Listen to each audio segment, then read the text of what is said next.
So anyway, what we do is we take the scion. This is a branch,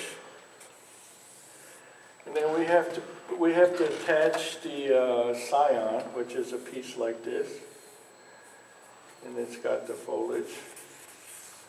So it has a front and a back. So when I look at this, this is the front, this is the back. The back has to go up against the tree. If I go like this, it'll go into the tree. So I have to go this way or this way, or this way. So Mr. Ishii did a nice thing to me. He told me to just put it where it was the easiest to put it. So the obvious easiest place is on top. You put it on top. The problem is when you put a scion on top, it grows straight up. And you can't bend it. So after like 3 years, and I went back and we're working on these trees, he said, "You can't bend that tree." I said, "Yeah, I know." He said, "Well, you put the thing on the wrong place. You should have put it on the side." But that's kind of the Japanese method where they don't teach you anything. You just kind of learn by watching. But I never put a tree scion on the top anymore. So what happens is I make, oops. Sorry about that. I make 3 incisions. People always say, "Well, why do you make 3 cuts?" I don't really know. That's just the way my teacher did it, so that's the way I do it. But after a lot of study, when you make these incisions like this, there's 2 things. There's one is that it's laminated, so it heals faster. And it's easier to make the thing stop at where you want it to stop. Yeah. Okay, so this part is the part that connects with this part.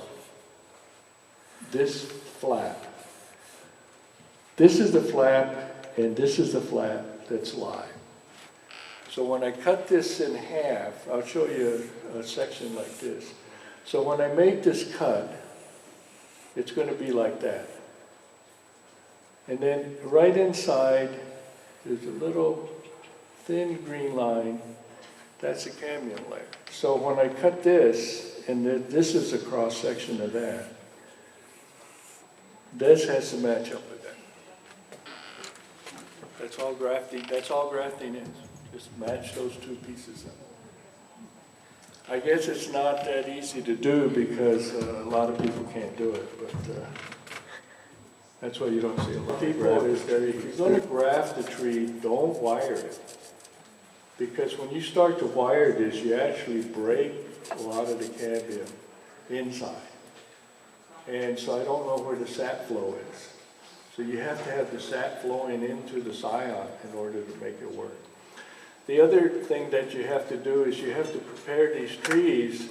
You can't just get them from the nursery and come up. You can, but the chances of them taking are a lot less. So you have to kind of reduce the strength that's in here. This was real bushy about a year ago, and I just thinned it out, and I continue to thin it out. And so what I have left here is not much more than what I have down there. And as this grows, you keep pinching it. When you pinch it, then the tree is telling itself to regenerate itself. So it'll send a signal back down to the roots, and they'll come up here, and the graft, wherever the graft is always in between the roots and the top part of the foliage. So when that happens, it intercepts the energy and the nutrients, and they'll start to grow.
lick it because I just like to lick it.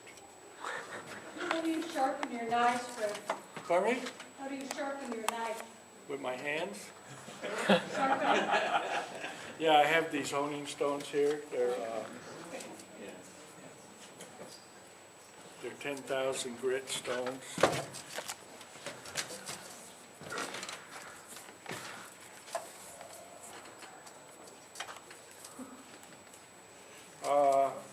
You know, Mr. Ishii told me when I first started, he said, now when you wrap this, when you wrap this scion, he said, make sure it's tight, but not too tight. You know what does that mean? You know? So the first year I did it, I was choking the scions. So he said, you know, that's too tight for it. So then the next year I did it, and lower that branch. and a lot of the scions start to slip out when the juices start running.